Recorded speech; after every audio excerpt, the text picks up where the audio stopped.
करायची सुरुवात. तर आपलं पहिल्या प्रश्नाचं उत्तर आहे, मी कोण आहे, संपलं आता. मग मी देहस्वरूप नसून कोण आहो? देहस्वरूप आपण का नाही? आपण देहाला कधी मी म्हणतो, देहाला कधी काय म्हणतो? ज्याला आपण माझं म्हणतो ती वस्तू आपल्या म्हणून काय असते. मग ज्या अर्थी आपण माझं म्हणतो त्या अर्थी देहाहून आपण काय आहोत? मग कोण आहे तुम्ही? सद्रूप चिद्रूप पुढे आहे काय? मग आत्मा सत कसा आहे याचं वर्णन केलं, चित्त कसं आहे याचं वर्णन केलं, पुढे आनंद रूप.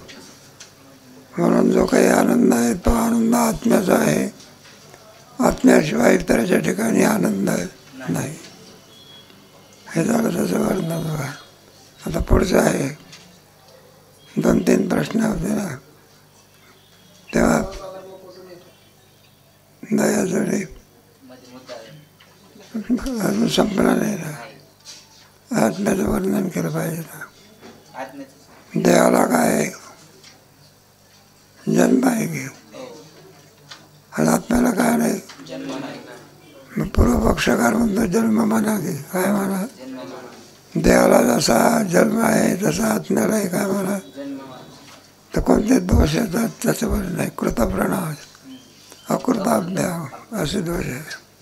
आपण जे काही आणखी कर्म करतो, सद्रूप चिद्रूप आनंदरूप, त्याच्यामध्ये काही निषिद्ध कर्म करतो, काही विहित कर्म करतो. विहित कर्म का करतो? अरे पुण्य होईल म्हणून. आता एकादशी आहे, आपण का करतो? ना गाता नाचता पुण्य असे करा.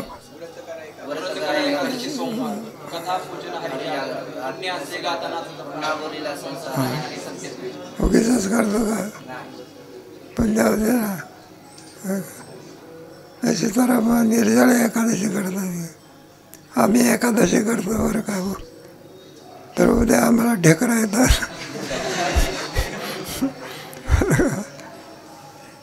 मग कशा करताय?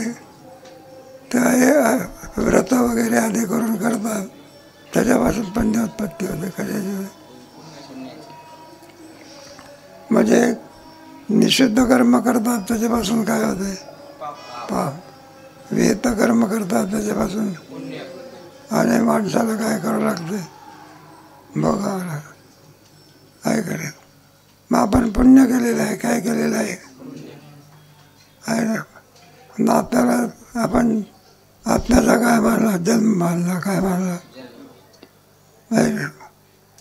मग आपण मागच्या जन्मामध्ये जे काही कर्म केलं असेल ते कर्म फुकट गेलं ना. काय केलं? दुसऱ्या आत्म्याला काय माहिती की तुम्ही काय केलं, पाप केलं का पुण्य केलं? कारण आत्म्याला काय मानलं? नवीन आत्म्याला काय माहिती तुम्ही मागच्या वेळेला काय केलं, पुण्य केलं. ते पुण्य केलेलं पुण्य काय केलं? सगळं फुकट गेलं नाही. मग पहिल्या आत्म्याचं काय केलं? पुण्य फुकट गेलं. म्हणजे पुण्याची फुकट जाण्याची दाराला गेला. आत्म्याला राहणार कृतविनाश म्हणजे केलेल्या धर्माचा काय होतो? नाश होतो. मग लोक म्हणतील ना, नाही तरी देह पडल्यानंतर मरावं लागत असते, पुण्य करण्याची आवश्यकता काय? असं म्हणून आत्म्याला जन्म मानता येत नाही. मग आत्म्याचा जन्म मानला कोणापासून मानला? आपलाच आपल्यापासून जन्म होत असतो का? नाही म्हणायला लग्न न करतानाच मुलगा झाला की. बरं का? कसं करता येईल सांगितलं? कोणीतरी आत्म्याला दुसरा आत्मा काय करावं लागेल? दुसऱ्यापासून कोणत्या अणुअस्त्र नावाचा काही अकृताभ्याम नाही का? जे आपण केलेलं कर्म आहे ते कर्म न करताना भोगणे आणि केलेलं कर्म फुकट जाणे याला म्हणतात अकृताभ्यागम आणि कृतप्रणाम. म्हणून आत्म्याला जन्म मानता येत न जायते असं म्हटलेलं आहे. उत्पन्नच होत नाही तर मरेल कसा? मग न मेरी येते. पुढे वाचायला. एकच चैतन्य सर्व प्रपंचाचे आणि प्रपंच कारण मायेचे अधिष्ठान आहे म्हणून ब्रह्म आहे म्हणतात. अविद्या आणि वेष्टी देहादिकांचे अधिष्ठान आहे म्हणून त्या ब्रह्मासच आत्मा म्हणतात. कोणाला आत्मा म्हणतात मग? म्हणावं की अविद्या आणि वेष्टी देहादिकांचे अधिष्ठान आहे म्हणून त्या ब्रह्मासच आत्मा म्हणतात. आत्मा म्हणतात, जन्म नाही. सर्व याच्या या जगताला अधिष्ठान कोण आहे? ब्रह्म आहे खरं. आणि त्या ब्रह्मालाच काय म्हणतात? साक्षी आत्मा, तंपद लक्ष आहेत. हे सगळे आत्म्याचेच काय तत्वे आपण होती ती आत्मा. त्याला अविद्या ही उपाधी लागली, अंतःकरण उपाधी लागल्यामुळे त्याला आत्मा असं म्हणतात. सर्वाचं प्रकाशन करतो म्हणून त्याला साक्षी असं म्हणतात. आणि सर्वाला अधिष्ठान आहे म्हणून त्याला काय म्हणायचं? ब्रह्म म्हणायचं. काय करे कोणीतरी स्थिर तत्व असल्याशिवाय भ्रम होतो का? दोरीच नाही तर भ्रम होईल. तसं ब्रह्मच नाही तर जगत भासेल. जगतसुद्धा ब्रह्मच आहे वेदांतशास्त्रामध्ये आहे ना. रज्जूवरती भासलेला सर्प जसा भ्रम आहे तसं ब्रह्मावरती भासलेलं जगतसुद्धा काय ब्रह्म आहे.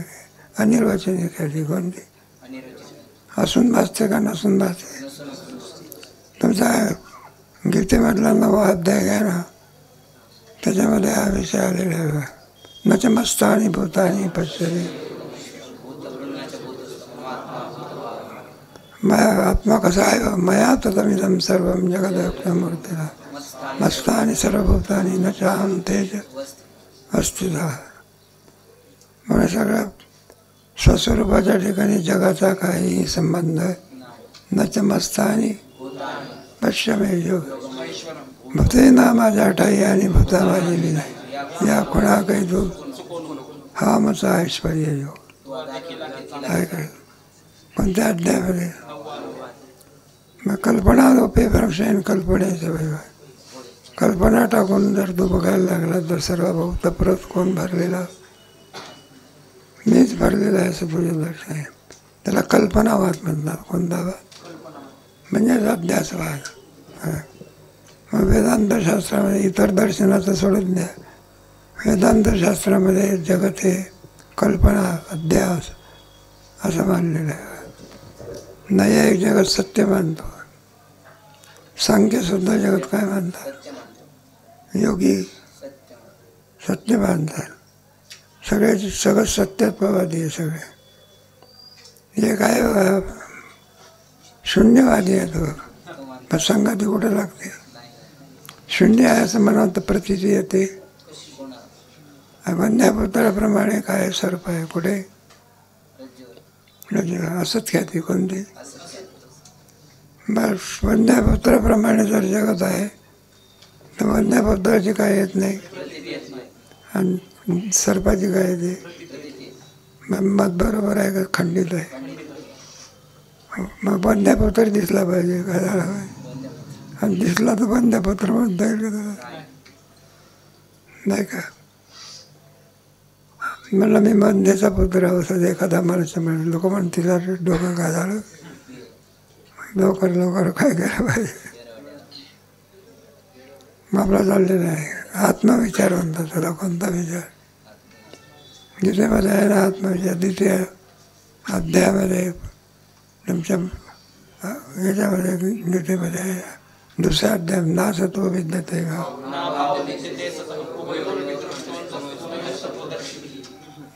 नाही का? भावयुक्त पदार्थाला कधी काय नसते, जन्म नसता.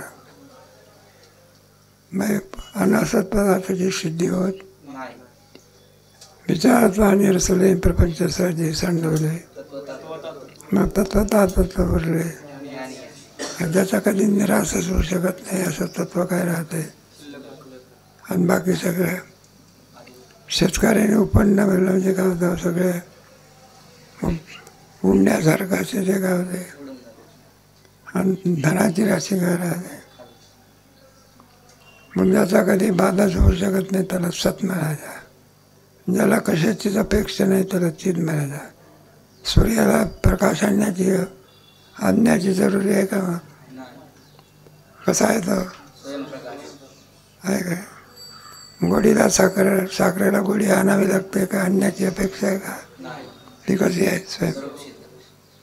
तसा आत्मा किम सर्व स्वयंचिद्रूप आहे. किंबहुना तो सर्वाचं काय करतो? चिद्रूप झाला, पुढे आनंद रूप झाला. जो जो आनंद आपल्याला प्रतिष्ठित होतो तो आनंद कोणाचा आहे? आत्म्याचाच आहे. जिथे जिथे गोडी दिसेल ती गोडी आत्म्याचीच आहे. म्हणून आनंद रूप आत्मा आहे. सद्रूप आहे. पुढे पुढे पुढे ब्रह्मरूप आहे. काय काल गेला की ब्रह्मरूप नाही मांडलं तर अनात्मा होईल, जड ठरेल. काय ठरेल? म्हणून आत्मा किम स्वरूप मानावं लागेल. बरं, ब्रह्म आत्मरूप मानावं लागेल. ब्रह्म जर आत्मरूप नाही मांडलं तर जड ठरेल. म्हणून ब्रह्म आत्म्याहून वेगळं नाही आणि आत्मा मग दोन नावं आली का? सर्व व्यापक आहे म्हणून त्याचे चैतन्याला काय म्हणायचं? ब्रह्म. आणि अंतःकरणाची उपाधी लागली म्हणून काय म्हणायचं? आहे काय? ज्याला कोणतीच उपाधी नाही, हे बाहेर ते आकाश आहे. घटाची उपाधी लागली तर कोणतीच उपाधी नाही, महाकाश. ब्रह्माला काय नाही म्हणून काय म्हणतात? ब्रह्मा. अंतःकरणाची उपाधी लागली म्हणून आत्मा. मग त्याच्यामध्ये दोन चार आत्मे आहे का एकच आहे? तर आत्मा असं म्हणतात. वेदांत विचार आहे. पुढे वाचा. ईश्वर साक्षी तत्पदाचे लक्ष आहे आणि जीवसाक्षी त्वम पदाचे लक्ष आहे. बा तत्त्वमसी वाक्याचा विचार आहे. तत्त्वमसी वाक्याला कोणतं वाक्य म्हणतात? दोन चार हात लांब आहे का? महावाक्य का म्हणतात? जीवाला जीव ठेवत नाही, काय करते? म्हणून कोणतं वाक्य म्हणायचं? महावाक्य. किती लांब आहे याला नाही महत्व. फल कोणतं आहे त्याला? कोणतं? फलाला महत्व आहे. असं आहे ना. म्हणून मोठेपणा कशावर अवलंबून असतो? फलावर अवलंबून असतो. महावाक्यामध्ये जीव जीवन राहताना काय होतं? ब्रह्म होत असतो. त्याची परिच्छिन्नता जाते आणि व्यापकपणा काय होतो? प्राप्त होतं. बाधसमानाधिकरण. बाधसमानाधिकरण. एखाद्या माणसाला मुलगा आहे आणि मुलगी आहे. मुलाचं कोणतं समानाधिकरण असतं? आणि मुलीचं गरीब जरी असला आणि श्रीमंताच्या मुलाने तिला भरलं असेल तर मग गरीबत्वाचा बाध आणि त्याच्याशी ऐक्य झाल्यामुळे त्याचा अभिमान. मग महावाक्य काय करते? जीवपणाचा काय करून टाकलं. आणि कोणत्या पदाला प्राप्त? मी वासुदेव तत्वता. म्हणून त्याला महावाक्य म्हणायचं. असे किती महावाक्य आहे? 10-5 आहे का? मग तत्वमसी हे महावाक्य कोणत्या वेदातलं आहे? वेदाला माहिती आहे. सामवेदाचं आहे. प्रज्ञानम ब्रह्म. बरोबर आहे. अहम ब्रह्मास्मी. आता कोणतं राहिलं? कोणत्या वेदातलं आहे? 4 वेदातले काय? जाऊ दे. वेद सांगतो. आपला कोणता विचार चाललेला आहे? आत्मविचार. मग आत्मा जन्म मानला तर 2 प्रकारचे ते काय आहे? पण आत्म्याला जन्म मानता येत. मग तो जन्म नाही मानता तर कसा मानावा? नाही सांगता येत. अनादि. ब्रह्मा कसा आहे? काय करे? आत्मा सुद्धा कसा आहे? आणि माया अतिव्याप्त दोषाला अरे अतिव्याप्ती नावाचा कायला दोष ब्रह्मही अनादी मायाही अनादी अनिर्वचनीय पण माया नाही तर अतिव्याप्ती नावाचा दोष झाला की नाही लक्षण ठरू शकत लक्षण 3 दोषांनी विरहित असावं लागलं. माया अनादी ब्रह्मही मग अतिव्याप्ती नावाचा कायला त्याच्यामध्ये सांगायचं माया अनादी आहे पण ब्रह्मज्ञान झालं की अनादी शांत त्याला काय म्हणायचं ब्रह्माचा बाद होते का अनादी ब्रह्माचा लक्ष म्हणून अतिव्याप्ती नावाचा काही येत नाही.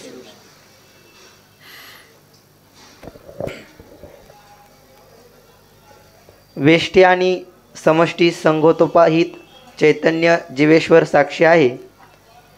विशिष्ट जीवेश्वरांची एकता घडत नसली तरी जीव साक्षीचा आणि ईश्वर साक्षीचा उपाधी भेदामुळे भेद आहे. ते स्वरूपाने एकच आहेत. एकच आहे बरं का. विशिष्टाची काय होत नाही ऐक्यात मग आपण कोणाचा काय होतो तत्त्वमसी ईश्वराचं आणि जीवाचं ऐक्य करतो का आपण. मग ईश्वराचं लक्ष कोण आहे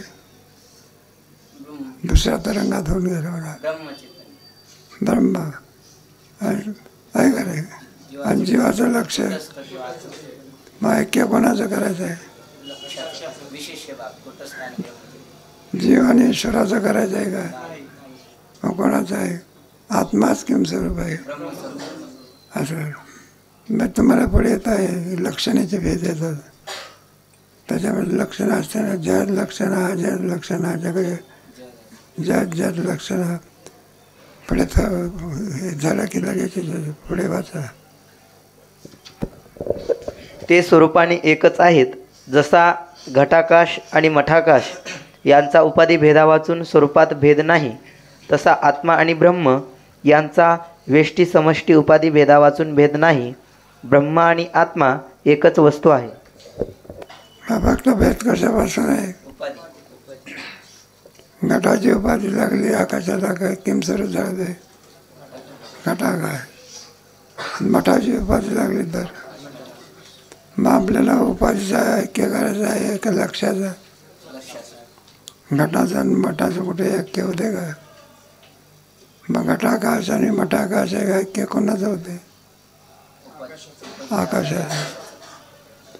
घटाचं आणि मठाचं काय होत नाही मग कोणाचं होत असते हे भांडे असतील का नाही आपले मग ते भांडे झाले म्हणजे का दुधाचे भांडे म्हणा किंवा काही म्हणा मी ज्या भांड्यातलं दूध कोणत्या भांड्यात टाकतो दुसऱ्या भांड्यात ऐक्य कोणाचं झालं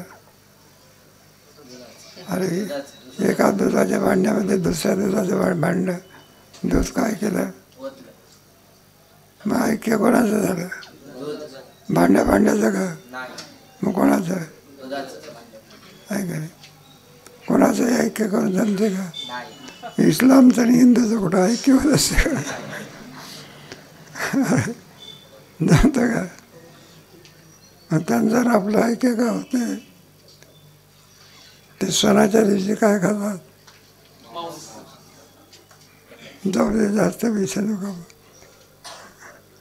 बघा ठीक आहे काय ते खरंच आहे ना तुम्हाला काय सणाच्या दिवशी काय त्याचं नाव काय सण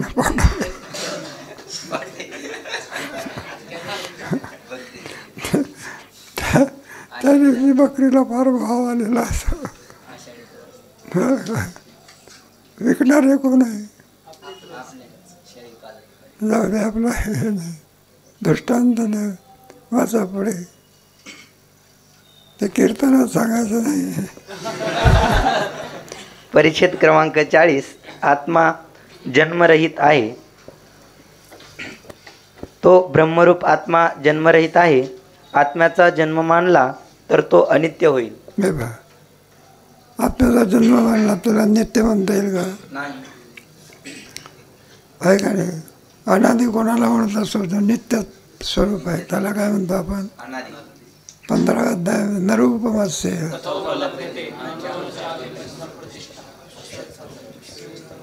असंघर्ष असते ऐका ना त्याच्या दुसऱ्यात नरूपमस्य नांतो नांतो म्हणजे अनादि अनादि आहे. काय नांतो नच आधी नच संप्रतिष्ठा. त्याला अंत अंत आहे का? महात्मा कसा आहे? अनादि अनंत. त्याला जन्म नाही आणि काय नाही. हे आत्म्याचं काय आहे? स्वरूप आहे. जन्म मानला तर कोणते दोष आहे पुढे सांगणार आहे. वाचा. शुभकर्मे करून उत्तम लोकाची प्राप्ती होईल असे मानणारास आत्मा अनित्य मानता येणार नाही. प्रत्येक जीवाला असं वाटते विहित कर्म करून आपल्याला उत्तम लोकाची काय होईल म्हणतात. तो शुभकर्म करतो. कोणतं कर्म करतो? निषिद्ध कर्म का करत नाही तो? म्हणलं निषिद्ध कर्म जर केलं तर उद्या पाप काय करावं लागेल. काही निषिद्ध कर्मापासून काय उत्पन्न होते आणि विहित कर्मापासून म्हणजे विहित कर्म कोणाला म्हणतात? शास्त्र सांगते करा करा आहे. चला व्रत करा कोण सांगते? त्याच्यापासून पण आणि जे करू नका म्हणून सांगते ते कोण सांगते? चौर्या न करूयात. चोरी काय करू नये कोण सांगते? केली तर काय होते? पाप होते. आणि एकादशी केली तर पुण्य होते. कशा करता आहे आपलं चाललेलं आहे. पुढे या देहात जरी झालं नाही तरी पुढच्या देहामध्ये केलेलं कर्म हे फल दिल्याशिवाय नष्ट होऊ शकत नाही. आज तुम्हाला फल नाही मिळालं तरी कालांतराने फळ मिळाल्याशिवाय याचं एक दर्शन करायचं. तुमचे मीमांसक लोक म्हणत असतात त्यांच्या मतामध्ये एक कोणीतरी फल देणारा ईश्वर काय करावं लागतं? मानावं लागतं. मीमांसक लोक ईश्वर काय करीत नाही. मग फल देणारच नाही तर फला फुकट गेला की काय गेला. मग ते काय म्हणतात? कर्मच काय देते. मग कर्मच फल देते असं जर आपण मानलं तर लगेच ताबडतोब देते का कालांतराने? लगेच का दिलं पाहिजे? मग कुठं मिळतं? आणि संकरित नावाचा काय येईल? दोष येईल. म्हणून ईश्वर काय केलं पाहिजे? जैसे ज्याचे कर्म ते कशाच करताय सांगितलं. केलेल्या कर्मातून जर जन्म मानला कोणाला तर म्हणला आहे बा कर्म करणारा आत्मा वेगळा आणि भोगणारा आत्मा असं जमेल का? ते ज्याचं कर्म त्यालाच काय करावं लागते. पडेल. कारण शरीर नाशाबरोबर आत्म्याचा नाश मानला तर परलोकी जाणारा कोण? मग शुभकर्मांचे कष्ट करा का? का काय बा नाही का? कर्म केल्यानंतर शुभ शुभ कर्म करणारा कुठे जातो? आहे का? आणि पुन्हा वाक्य वाचा. शरीर नाशाबरोबर आत्म्याचा नाश मानला तर परलोकी जाणारा कोण? कोण? मग शुभ कर्मांचे कष्ट करा का? का करा? कर्माबरोबरचा आत्म्याचा नष्ट होतो. काय होतो? वेदांत शास्त्र आहे ना. शरीराबरोबर आत्मा नष्ट होतो का? मग कोण नष्ट होते? आत्मा जसा आहे का जीवापेत वा वकील शरीर मरियते नसा. जीवाबरोबर शरीर मरत असे जीव मरत. मग तो कुठं जातो? लोकांतरावर. जसं तुमचं कर्म असेल त्या कर्माप्रमाणे त्याला त्याची गती. यम यम वापी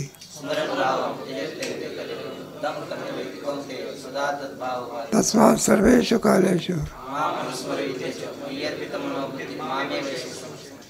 काय करे.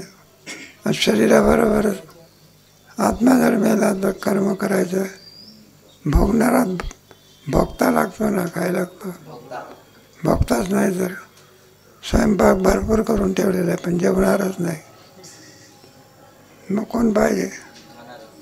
भोगता लागतो ना. मी कर्म करणारा मी का नाहीसा होतो असं जर मानलं, कोण मग कर्म काय केलं? फुकट गेलं की. आणि तुमचा तर सिद्धांतच आहे, केलेलं कर्म हे भोगलंच पाहिजे, मग तो कोणी का असेल. कोणी इंद्र जरी असला पण कर्म केलं नाही, इंद्र पडली, चंद्र झाला. ते कर्म काय करावं लागते. आणि शरीराबरोबर जीवाचा काय झाला, आत्म्याचा काय झाला. मग कर्म केलेलं कर्म काय गेलं, फुकट गेलं रे. आत्म्याला जन्म मानता येत नाही पुढे. आणि जर आत्मा उत्पत्ती विनाशवान म्हणावा तर वर्तमानकाली सुखदुःखाचा भोग पूर्वजन्माच्या कोणत्याही कर्मा वाचून होतो असे म्हणावे लागेल. हे बघ, जर आत्मा आणखी भोगता आहे असं जर आपण मानलं, मागच्या जन्मामध्ये आपण कर्म केलं की नाही, कोणतंही जे फक्त कर्म आहे पण मनुष्य देहातच होते. बघा, मनुष्य देह केलं कर्म होत, पशुपक्षाला कर्म आहे का? त्यांना काही विधी आहे का? त्यांना कुठं काय आहे का? तर त्यांच्या कोणत्याही क्रियेपासून पापही होत नाही, काय होत नाही, पुण्यही होत नाही. पाप पुण्य या विधानाचा आणि कोण आहे? जीव आहे. बघा, जीवाने नाही काय, एखादी गाय एखाद्या माणसाच्या शेतात चढत असली, दुसऱ्याच्या शेतात चढत असली, मग तो शेतवाला मनुष्य गायीवर रागवतो का ज्याची गाय असेल त्याच्या रागवतो? कारण त्याचे आणखी झालेलं आहे. तर गाईला गाईला काय आहे, मालकाचं एक शेत सारखंच, दुसऱ्याचं शेत सारखं. मनुष्य देह केस करून कोणत्याही त्याच्यामध्ये तिथं मात्र विधान सांगितलेलं आहे, ज्याचं जसं म्हणून तर चांगलं कर्म करा. काय करा? व्यवसायात्मिका बुद्धी रे की भविष्य काय नंतर. मग हे देह कशा करता? भोगा करताय. बा कशा करता? आपण जे काही पाप पुण्य केलं असेल, अधिक पुण्य आहे म्हणून स्वर्गाचा भोग, अधिक पाप आहे म्हणजे नरक आहे, आणि पाप पुण्य समान असेल तर मनुष्य योनी. आणि कर्म कोणत्याच योनीत होते? तुम्हाला 15व्या अध्यायामध्ये येईल की त्याला रजोगुणी शाखा म्हणतात. तर रजोगुणी शाखाचं वर्णन तिथं केलं आहे. त्याच्यामध्ये कर्म होत असते. काय होत असते? 3 प्रकाराने आहे. रजोगुणी शाखा, पुढे सत्वगुणी शाखा, आणि पुढे तमोगुणी शाखा म्हणजे अशी होती तरु, लोष्ट, पाषाण. हे कोणते आहे? तमोगुणी शाखा. मनुष्य शाखा ही कोणती आहे? रजोगुणी शाखा. आणि वरच्या लोकांची प्राप्ती होणं सत्वगुणी शाखा. ब्रह्मेशाना पडते वाढत नाही आहे त्याचे. पुढे वाचा. आणि जर आत्मा झालं कधी उत्पत्ती विनाशवान म्हणावा तर वर्तमानकाली सुखदुःखाचा भोग पूर्वजन्माच्या कोणत्याही कर्मा वाचून होतो असे म्हणावे लागेल. हे पहा, जर त्याला उत्पत्ती आहे विनाश आहे असं जर आपण मानलं तर जो काही भोग होत असतो कोण काय काही ज्याचं जसं कर्म असेल त्याप्रमाणे त्याला त्याचे भोगाचे हे असते. त्याचा धर्मशास्त्रामध्ये जास्त विचार केलेला आहे. एखादा आणखी गुन्हेगार मनुष्य असला, न्यायाधीश सर्वांना सारखी शिक्षा देतो कदाचित त्याच्या गुन्ह्याप्रमाणे. सगळ्यालाच फाशी देतो का? पण त्याला का फाशी देतो? तर खून केलं. जसं ज्याचं कर्म असेल त्याप्रमाणे त्याला त्या शरीराची काय होते न्यून सुख असतं. काय असतं? आणि काय असेल, एखादा बैल आहे आलं का लक्षामध्ये, दिवसभर खांद्यावर काय असते, आपण दिवसभर काय आणि थोडा हिरवा चारा खायला दिला तर सुख पाहता आणि दुःख.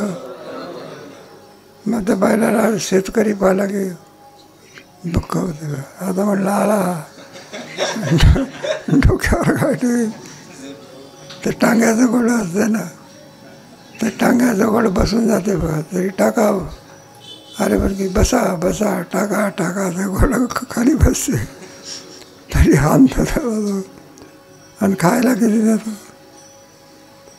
हे सगळं दुःख अधिक आहे का सुख अधिक आहे?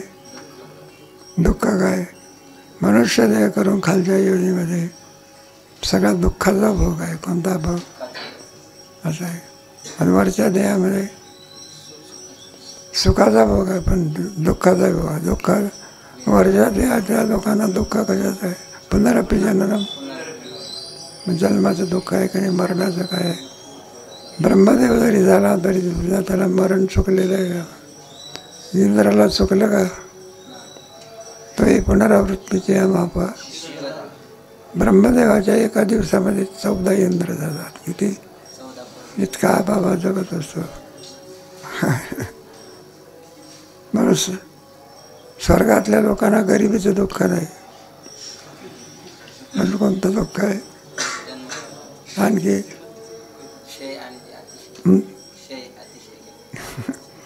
विकाराचं दुःख आहे. कशाचं?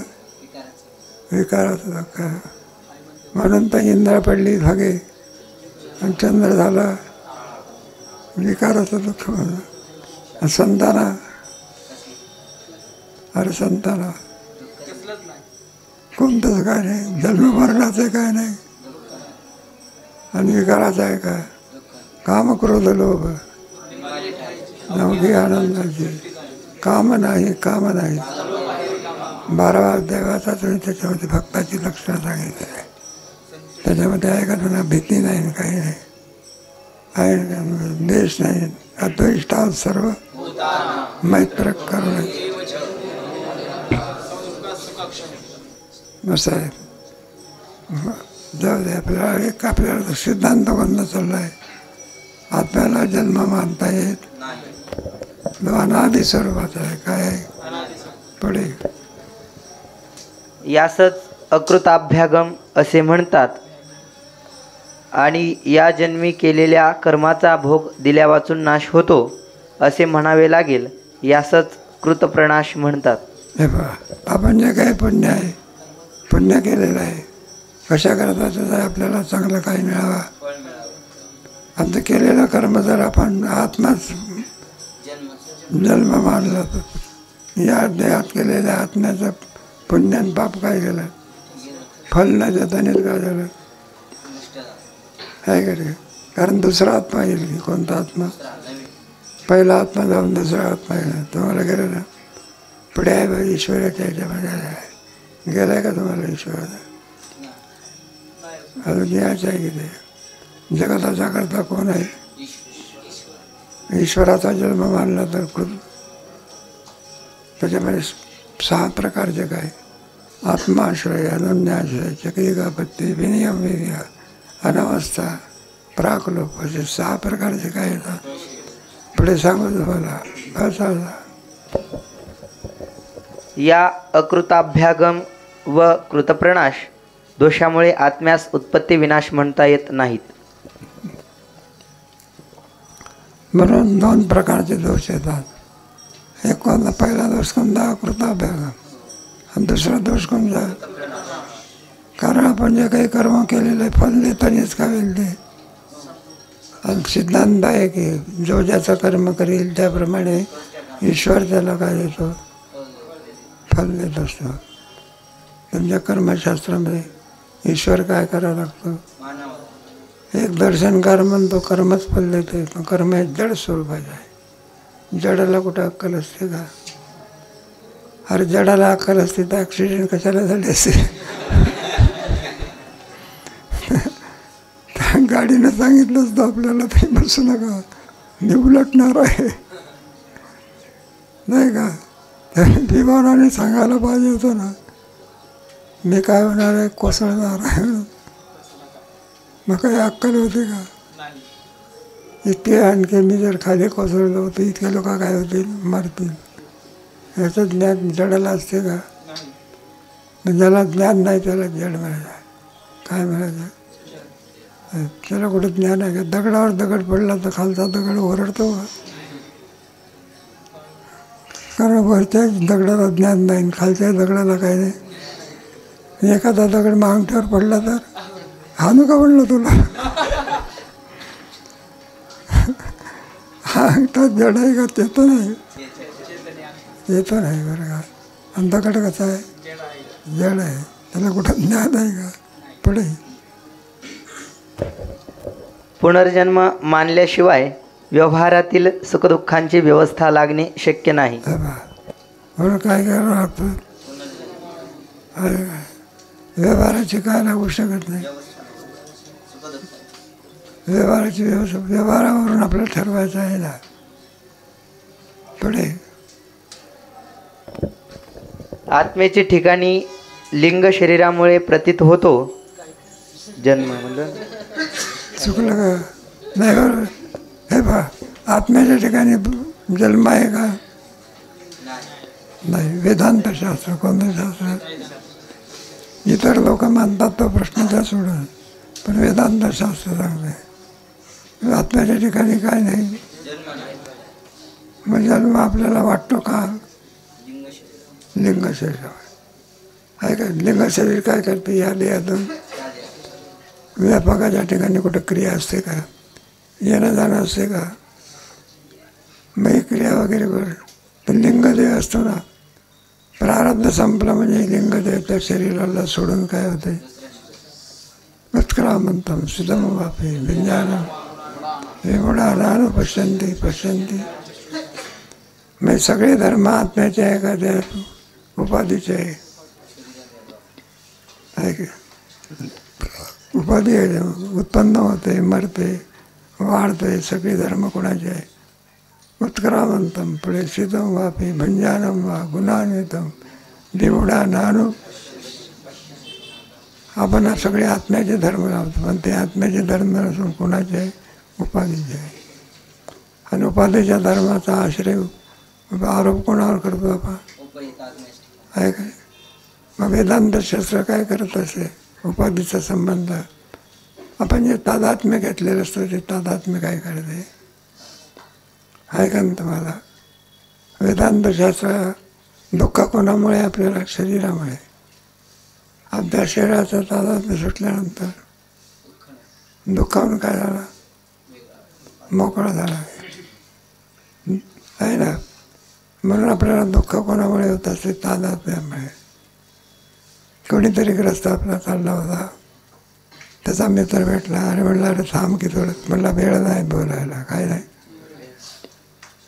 म्हणलं थोडं थांब की का? कोणाकडे चालला? म्हणलं डॉक्टरकडे. मग त्याने सहज त्याला विचारलं, म्हणलं तुझं काही दुखते का? नाही म्हणलं माझं काही दुखत नाही की.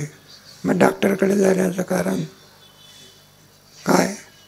तर म्हटलं आमचं दुखत नाही, मग गृहमंत्र्याचं दुखते.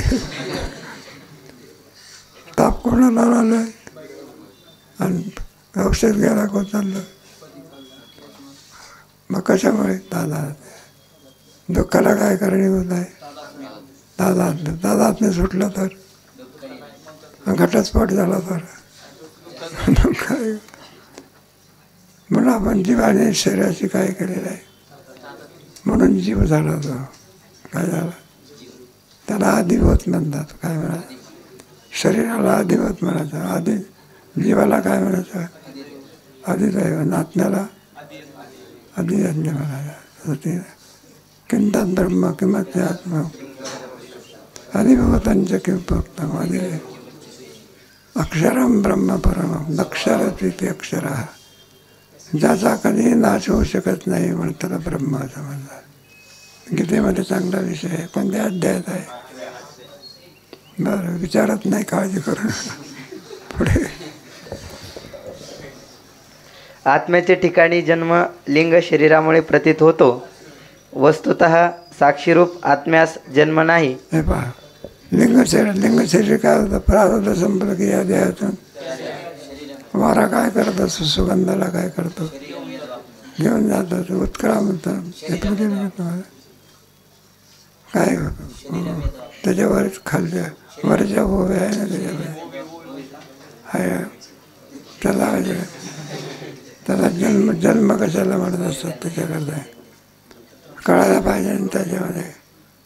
म्हणून आत्मा म्हणजे शरीर, नवीन शरीर म्हणजे शरीराला अधिभूत म्हणायचं आणि आत्म्याला आदिदैव म्हणायचं आणि जीवाला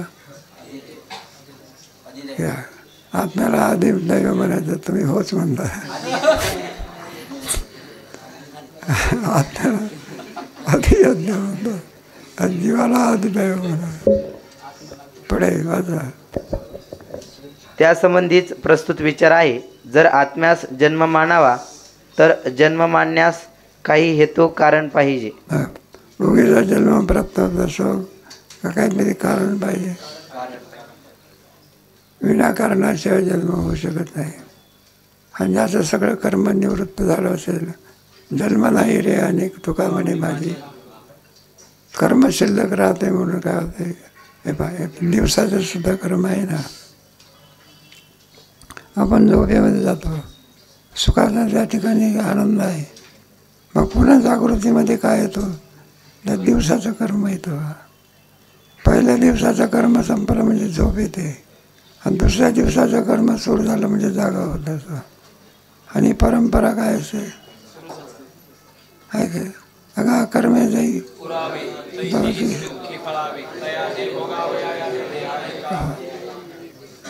कर्म हे असं. पुढे वाचा. परंतु आत्म्याचे जन्मास कोणीच हेतू असणे शक्य नाही. कारण जो हेतू म्हणावा तो आत्म्याहून भिन्नच असला पाहिजे. आणि आत्मभिन्न सर्व आत्म्याचे ठिकाणी कल्पित आहे आणि जे कल्पित असते ते कोणास हेतू होत नाही. वेदांत शास्त्र आहे. तेव्हा आत्म्या म्हणजे जे भिन्न असेल, सद्रूप कोण आहे, तद्व्यतिरिक्त कल्पित आहे. काय मिथ्या आहे सगळं. एकमेवा द्वितीयम नेह नानास्ति. एक आत्मा सत्य असून तत् व्यतिरिक्त सर्व काय असं आहे. ना सतो विद्यते भाव उभयोरपि दृष्टांत. फक्त आत्माच तेवढा सत्य असून तद व्यतिरिक्त सर्व कसं आहे. मृगजळाप्रमाणे, कोणाप्रमाणे, दोरीवर ते भासणाऱ्या सर्वाप्रमाणे. म्हणून कशा करता हे चाललेलं आहे. नाही पुढे वाचत. जसा कल्पित सर्प रज्जूचे उत्पत्तीस हेतू नाही. हे पहा, कल्पित सर्प रज्जूच्या हेतू आहे का, नाही का. उत्पत्ती आणि विनाश होण्याकरता कल्पितामध्ये दोन धर्म संभवू शकत नाही. कल्पित कोणालाही अधिष्ठान. तुम्हाला सांगितलं तर एक बाईची गोष्ट सांगितली होती. त्या बाईच्या कडेवर कोण आहे, बरं, बाईचं चित्रच आहे, मुलाचे काय. मग एखादा मनुष्य मुलं असते, त्याला वाटते बाबा म्हणलं का बाईच्या कडेवर आहे. आणि बाईनं जरा वाकडं हे केलं किंवा हे केलं तर मूल काय होऊन जाईल. मूल पडून जात असते का कागदावरचं. तर मुलाला वाटते ना जरा अधिष्ठान कोण आहे आणि दिसणारे कोण आहे, सगळं कल्पित आहे. बाईसुद्धा कल्पित आणि मुलंसुद्धा. त्याप्रमाणे एक आत्माखेरीज करून वेदांतशास्त्रामध्ये सगळं कसं आहे. कल्पना मात्रमिदं जगत. कल्पनेमुळे आपल्याला हे जगत भासते, नाही का. जगताचा जो अभ्यास होत असतो तो कल्पनेमुळे.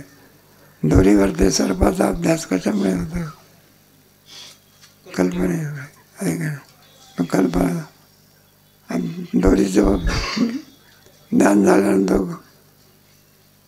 मग काय करतो, बिळातला सर्प नाहीसा होतो का.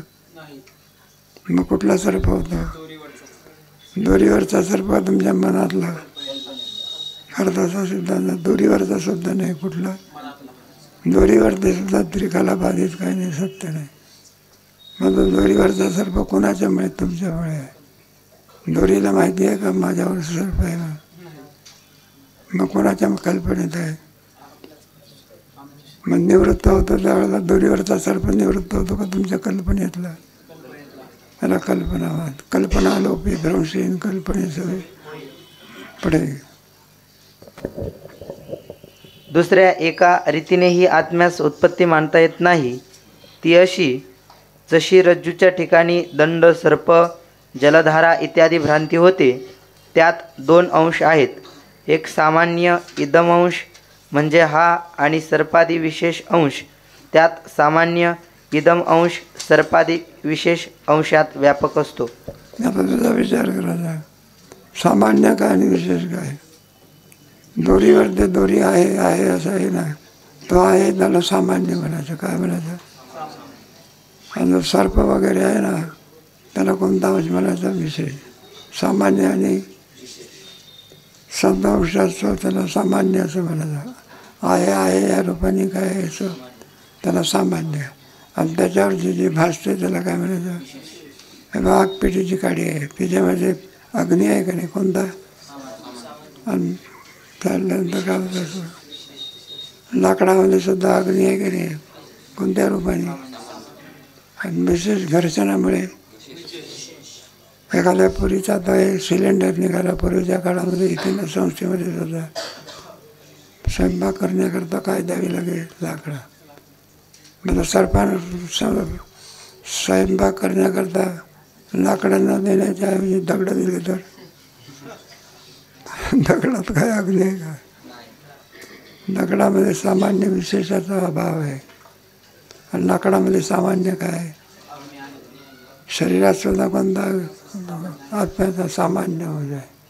सर्वव्यापी जे चैतन्य त्याला कोणतं म्हणायचं? सामान्य. आणि चिंतनापासून उत्पन्न झालेलं जे चैतन्य असते त्याला काय म्हणायचं? सामान्य चैतन्य